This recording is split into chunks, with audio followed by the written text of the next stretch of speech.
Hey, salut toi. Tiens, dis voir, aujourd'hui on va faire une petite vidéo. Je vais vous faire un petit tuto démontage de cette bête là. Ça, cette grosse bête qui est là. On va démonter ça, on va le nettoyer parce qu'il est encrassé, tu vois. Donc il est encrassé. Je vais vous faire une petite liste. Je vais vous mettre la vidéo en pause là. Je vais vous faire une petite liste avec de toutes les causes d'un carburant encrassé. Qu'est-ce que ça fait sur le moteur, patati patata. Ok, on fera ça. Voilà. Tu sois patron, tu sois chômeur, que tu sois sportif ou que tu fumes le bédo. Donc pour commencer, pour démonter ça, tu vois, il faut de l'outillage. Donc une pince avec une rallonge. Moi j'ai pris mon tournevis parce que voilà. Un cliquet, petit cliquet là. Une douille de 7. Une douille de 8, longue, courte, c'est pas grave, on s'en fout. Voilà. Pour un petit tournevis plat. Voilà, hein, une taille normale, petit mais pas trop moyen, tu vois. Un cruciforme, un petit bac. Pour mettre les pièces, ça. Un compresseur. Pour souffler. Du nettoyant frein. Pour la bombe, hein. Tout ça vous le trouvez dans les magasins. Hein. Il n'y en a pas pour. Voilà. Bon, avant toute chose, déjà vous coupez votre moteur. Pour commencer, voilà. Ensuite, vous prenez votre petite ouverture fermeture. Vous mettez sur off. D'accord. Bon, moi il n'y a plus d'essence parce que voilà, bref, hein, on s'en fout. Elle n'a pas tourné depuis un bout de temps. Donc, comme elle n'a pas tourné depuis longtemps, on fait un petit nettoyage carbu. Voilà, vous prenez votre pince. C'est pas facile parce qu'avec la GoPro dans la main, vous venez chercher le petit collier qui est là. Donc, vous le prenez avec votre pince là. Tac, vous pincez, et puis après il s'en va partout. Voilà, ensuite vous prenez votre durite. Quand elle n'est pas collée, la petite va. Quand elle est collée, et ben voilà, ça fait comme ça. Donc là vous l'unissez d'un petit tournevis. Il est là. Un petit tournevis, hop, vous venez vous appuyer dessus. Et voilà, en dessous là. Ici là, je sais pas si vous voyez bien. Hop, là s'en va. Un petit peu d'essence qui coule, le reste qui est resté dans le filtre. Voilà, on vient cacher ça par là. Moi personnellement, je prends ma petite douille de 7. Tac, en mode dévissage, je desserre ça. Je retire mon cornet. Ouh, petite tige de starter. Voilà. Ensuite, vous prenez votre cliquet qui est ici, la petite douille de 8 et vous allez, bon, de l'autre côté, votre dévissage et vous dévissez. Et non, là je sais, je suis con, excusez-moi. Ah là là là là. Oh, c'est les aléas du direct. Hein. Oh, comment ça on a enregistré? Ah bon? Ah, ça te coupe au montage alors. Hop, vous desserrez votre vis. Tout de suite, mais comme ça, hein. Vous trouvez pas? Bon, vous desserrez ça. Voilà. Petite vis. Ah, j'ai mal au genou, donc j'ai mon petit coussin. J'ai même mon siège à enfant. Là, c'est quand j'ai mal, tu vois. Je me fous dans mon petit siège, machin, tranquille. Bon, de ce côté-là, prenez votre cliquet. Coucou. Vous dévissez votre petite vis, là. Attendez, je vous pose. Parce que tout seul. Viens, toi. C'est pas facile, il faut un assistant. Bon, alors moi personnellement, je vais vous expliquer un truc. Hop. Parce que bon, des fois ça a des sens, des fois il n'y a pas de sens. Vous voyez le petit truc noir qu'il y a là, c'est un petit caoutchouc. Là, c'est pour éviter que la chaleur de votre moteur vienne réchauffer votre carburateur. Votre mélange, il faut toujours qu'il soit froid. Donc voilà, ok. Par l'effet Venturi, de toute façon il reste froid, mais bon, voilà. Bon, bref. Donc je fais toujours ça. Hop, j'ai toujours ma vis dedans, comme ça là. Hop. Et je ne perds pas le sens. Bon, il y a un petit joint ici, mais il y a un petit joint là aussi. Et maintenant, vous venez dévisser ça. Alors, attention à ça. Et attention à ça surtout. Cette petite aiguille qui est là. Attention de ne pas casser l'aiguille pour la salir ni rien. Bon, on se retrouve sur l'établi. Voilà, donc voilà déjà sur l'établi avec notre petit carbu là. On va le démonter, d'accord? Le démonter, le nettoyer. Déjà pour commencer, il faut un établi propre. Là, ça s'appelle pas ça propre. Donc vous faites comme moi. Hop, allez, ça ira bien. On essuie. Voilà, on prend un petit chiffon propre. Hop, voilà, un petit chiffon tout propre, regarde donc. Et on le pose. Bon, bah, on va commencer. Déjà, on va vider la cuve. Donc vous prenez votre tournevis. La petite vis qui est ici, là, voyez. Voilà, vous la débloquez, vous la desserrez. Et vous videz ça dans un petit bac. Voilà, c'est vide. Vous le retournez. Voilà, vous le retournez. Vous avez une petite vis ici. Une petite vis là. Voilà, bon. Je la desserre, je reviens à vous quand c'est desserré. Bon, c'est desserré, elles sont débloquées du moins. Donc maintenant, vous les desserrez. Hop, on enlève la dune. Vous la mettez dans votre petite boîte. Comme ça, vous savez que c'est ça que vous venez de démonter. Ensuite, vous démontez la deuxième. Pareil, attention à la rondelle. Sur les deux, il y a une rondelle, attention de ne pas la perdre. Voilà. Vous la mettez là-bas. Ensuite, vous retournez votre carburateur. Bon, moi je vous le mets sur le côté parce que vous voyez. Et sinon, vous le tournez. Attention aux joints et aux flotteurs, à pas perdre non plus la tige qui tient le flotteur. Vous avez votre cuve qui est là. D'accord? Le joint est parti. Hein. Le joint, normalement, il est sur la cuve. Ensuite, vous avez votre cuve. Donc, si jamais le joint est resté collé, comme cela, voilà, le joint est resté collé, vous le prenez soigneusement et vous le décollez tout délicatement pour ne pas l'abîmer. Et voilà. Je pense qu'il a un sens. Ensuite, vous le posez dans votre petite boîte. Prenez votre cuve, petit coup de nettoyant fin, on la vide, un petit coup de compresseur. Voilà. Ensuite, vous avez la petite vis qui sert à vider votre cuve.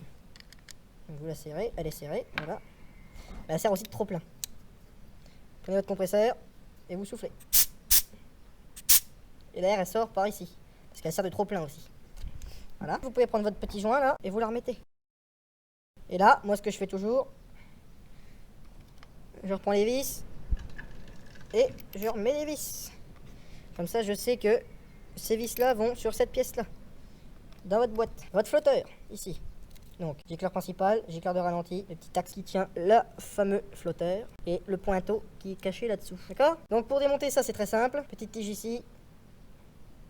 On la pousse, on l'attrape avec ses doigts. On fait attention de ne pas la perdre. Petite boîte, on attrape le flotteur. Même chose. On fait attention de ne pas perdre le pointeau. Je vais vous montrer ce que c'est que le pointeau. Vous voyez, c'est cette petite partie là. Je sais pas si on voit bien. D'où le nom, c'est un petit pointeau. C'est une petite pointe qui vient ouvrir et fermer l'arrivée d'essence. Donc, quand il est dedans, en fait, voilà. Quand vous n'avez pas d'essence, je vais le mettre dans ce sens-là pour que vous voyez. On va dire que là, il est droit. Donc, quand vous n'avez pas d'essence, votre flotteur, il est comme ça dans votre cuve. Donc, quand il est comme ça, en fait, il libère, il fait un espace entre le pointeau et le puits du pointeau. Donc, ça laisse passer l'essence dans la cuve. Une fois que l'essence est arrivée, une fois qu'il est plein, il remonte comme ça, et pop, le pointeau il se bloque. Il fait appui contre le puits de pointeau. Et donc, stop l'essence qui arrive dans la cuve. Voilà. Tout simplement. Donc ça, on met ce petit chiffon pour pas l'abîmer. Voilà.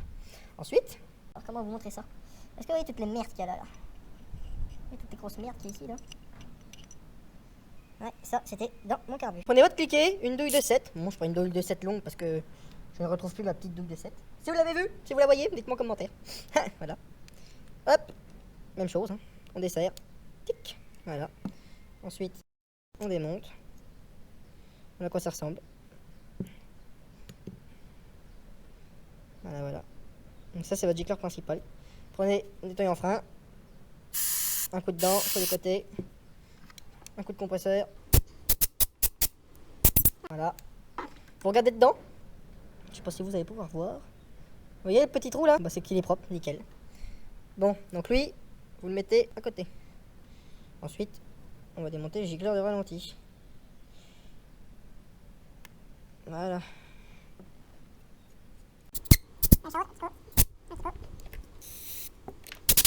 Là, on le met à côté pour pas se tromper. Maintenant, bah ici, hein, voyez, boisseau, mon starter, votre puits de pointeau, votre entrée de gicleur principal, votre gicleur de ralenti. Et maintenant, on va nettoyer tout ça. Ah ici, oui, j'ai oublié de vous dire, le trou qu'il y a ici, là. C'est la petite tige de tout à l'heure, du trop plein. En fait, qu'il y a trop d'essence qui rentre. Pour éviter que ça vienne dégueuler dans votre soupape, dans votre moteur, il y a un trop plein. Donc du coup, le trop plein, il est là. Ça, la tige, elle monte là, et dès qu'il y a trop d'essence, ça vient au-dessus, ça recoule par l'extérieur. C'est pour ça que des fois, quand vos carbus sont sales, des fois, ça peut couler sur votre moteur. À cause de ça, par les petites durites. Donc ça, vous le prenez. Du nettoyant fin. Ouh là là, le nettoyant froid, c'est froid. Alors un petit coup de soufflette ici. Petit coup de soufflette ici. Petit coup de soufflette ici. Voilà. Qui ressort aussi par cette durite là. Le trop plein il est ici, mais aussi ici. Votre arrivée d'essence, un petit coup de soufflette aussi. Vous avez eu? Ça sort. Impeccable. Bon, il n'y a plus qu'à remonter. Hein. Je sais pas si vous voyez le petit trou là. Ouais, vous voyez. Bon. Donc maintenant, on remonte. Allez, c'est parti. Bon, vous nettoyez cette partie-là, là, avec du papier du verre très très fin. Ou alors un scotch brite sans appuyer, mais vraiment sans appuyer. C'est vraiment histoire que ça soit propre, pour que votre joint il porte bien partout, qu'il ne laisse pas de suite. D'accord? Bon, donc on va renettoyer. Un petit coup de soufflette dedans. Pour regarder si est-ce que c'est pas bouché. Bon, là je peux pas vous montrer, mais voilà. On voit le jour à travers. Nickel. Les petites bouches, elles sont pas bouchées. Vous prenez votre gicleur. Viens voir ici, toi. Vous venez le serrer à la main. Tournevis, vous nettoyez et vous venez le serrer, mais tout petit peu. Voilà, tout petit peu, je me comprends, mais pas comme un bourrin, vous voyez. Vous contactez et jusqu'à ce que vous sentez que. Voilà. pas de trop. Ensuite, gicleur principal. Vous regardez à travers les petits trous, s'ils sont pas sales. Voilà, à travers, on voit bien le four. Petit coup de soufflette au cas où. Là, normalement, celui-là, vous pouvez voir à travers, il me semble. Voilà, vous voyez. On remonte. Vous prenez votre petite douille de 7 qui est propre, bien sûr. Pareil, on serre pas de trop. Tac. Surtout avec un cliquet, parce qu'on a plus de force qu'avec un tournevis. Ensuite, une fois que tout ça c'est remonté, mettez votre carbu ici. Bon, t'as pas de tenir, c'est pas grave. T'es sous, t'es comme le maître. Non, j'ai pas bu aujourd'hui. Ça, petit coup de nettoyant en frein pareil. Sans perdre le pointeau. Il y a plein que c'est à qui c'est arrivé. Hein. Vous remettez le pointeau dans son puits, le flotteur. Vous prenez votre petite tige et nettoyez, bien sûr. Hein. Regardez bien qu'il n'y ait pas de crasse. Là, il n'y a pas de crasse, hein, vous voyez bien. On vient le remettre ici, là. Dans son logement. Pas son appartement, hein, son logement. Tac. Vous essayez de centrer à peu près. Vous voyez? Vous essayez de centrer entre les deux côtés, là. Voilà. Une fois que tout ça c'est remonté, prenez votre cuve. Attention de ne pas perdre les vis. Et là, donc cette petite partie du joint, là, ici. Vous voyez? Hop. Prenez vos petites vis, ça, ici. Serrez un petit peu. Tac. L'autre, même chose. Vous venez serrer ça. Il y a ma grosse main devant. Serrez pas trop parce que c'est de l'aluminium. Hein. Donc vous allez voir qu'une fois que votre vis tombe dans le vide, parce que de l'aluminium un peu trop fort et ça y est, c'est parti. Hein. Ah, c'est amusant. Donc vous voyez, je sais pas si vous voyez là. Alors, vous voyez le gros trou au milieu là? C'est le trou qui a joint votre gicleur principal. Et juste à côté, il y a un tout petit trou. Bah ça c'est gicleur de ralenti qui vient cracher ici. Voilà, donc ici vous avez votre papillon de starter. Voilà. Mettez un petit coup de dégrippant ici. Parce qu'une fois que vous avez nettoyé votre carbu, nettoyant en frein, le dégrippant, au revoir. D'accord? Et bizarrement, il n'y a pas de papillon. Ah merde, comment ça se passe? Parce que c'est le boisseau que vous avez démonté tout à l'heure qui fait papillon. Voilà. Donc là, tout est remonté. Hein, on n'a plus qu'à aller le remonter sur la mobilette à côté là. Voilà, on se retrouve à côté de la mobilette tout à l'heure. Hey! Bon, lui, toujours le garder à la main. Hein. Pas le reposer, sinon on va le ressalir. Bon, on va le remonter ici. Et un petit coup de nettoyant frein là-dessus. Attention de ne pas perdre le joint qui est là-dedans. Bon, je vous pose. Je remonte mon boisseau. Et je vous reprends. Vous prenez votre boisseau. Vous le remettez dedans. Alors attention, il y a un sens. Vous voyez là? Ici, là. Alors, je sais pas si vous voyez. De ce côté. Du côté starter, d'accord? Parce que vous allez comprendre, dedans il y a une vis de réglage. Dedans, vous avez une petite vis de réglage, donc un réglage de ralenti. Donc cette petite vis qui est ici, là, d'accord? Et je sais pas si vous voyez bien, là ça monte. Donc plus vous serrez, plus ben, ça monte votre gicleur pour augmenter votre ralenti. Voilà. Donc toujours de ce côté-là. De toute façon, si ça rentre pas, hein, vous forcez pas, c'est que vous voyez, là, hop, et là c'est rentré. C'est que j'étais bon. C'est que si ça rentre pas, vous n'êtes pas en face de votre gicleur. Ça. Vous le serrez bien. Voilà. Maintenant, on peut remonter tout ça. Donc là, vous pouvez démonter, vous voyez, il y a un sens parce que là, vous avez un joint. Voilà. Donc là, pas vous tromper. Pareil, il y a un sens là. Il est excentré. Les trous sont excentrés. Donc, le petit côté en haut. Je sais pas comment c'est quoi vous expliquer ça, mais là, c'est excentré. Ici, il y a moins de longueur que d'ici à ici. Donc, ce petit côté en haut, comme ça. Voilà. Hop, on va nettoyer ça vite fait. Tac, là vous remettez ça et vous pouvez resserrer votre vis. Ensuite, vous prenez l'autre côté, vous venez serrer votre vis, vous la rapprochez. Bon, c'est vrai que les carbus de dirt c'est quand même assez simple, donc voilà, c'est pas trop compliqué encore, ça va. Vous prenez votre cliquet, votre douille de 8 qui est ici, vous venez serrer ça, et puis maintenant vous venez serrer ici. Alors vous n'avez pas de lumière, donc vous n'allez pas voir. Et dans le sens des aiguilles d'une montre. Voilà. On va vous expliquer ça. Et votre cliquet. Hop. Donc, sens anti-horaire. Comme ça, vous dévissez. Sens horaire, comme ça, vous vissez. D'accord? Donc là, on visse. Et vous ne serrez pas non plus comme des brutes, parce que comme je vous ai dit tout à l'heure, c'est de l'aluminium. Alors, si vous sentez que ça va casser, vous arrêtez. Bon, je fais la petite vis de l'autre côté. On a la petite maligne qui se cache là-bas. Là.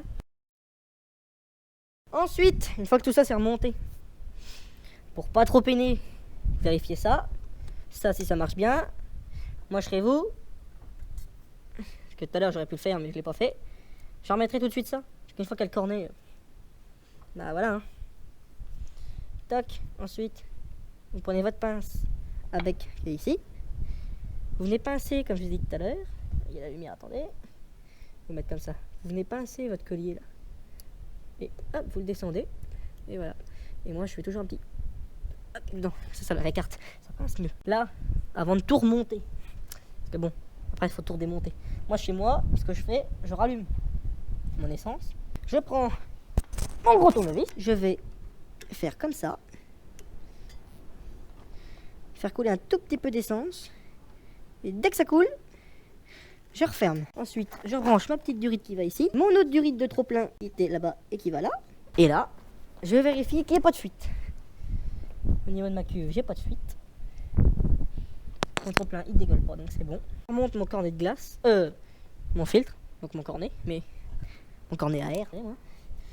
Tac. Bon, votre filtre, c'est toujours bien de mettre un petit coup de compresseur. Moi, j'ai mis un petit coup de compresseur avec un petit coup de nettoyant frein. Vous serrez. L'air peine à rentrer dû à votre filtre à air, parce qu'elle est filtrée.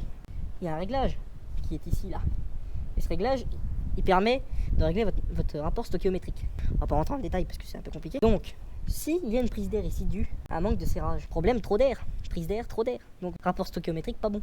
Donc, mauvais rendement du moteur. Et une fois que tout ça c'est fait, il suffit plus que de mettre le starter, de faire on et aussi de faire comme j'ai fait tout à l'heure, mettre un petit coup de vidange de cuve afin de ramener l'essence dans le moteur pour pas trop peiner à faire démarrer. Alors après, je vais vous poser et faire démarrer la bête devant vous pour que vous voyez comment ça tourne.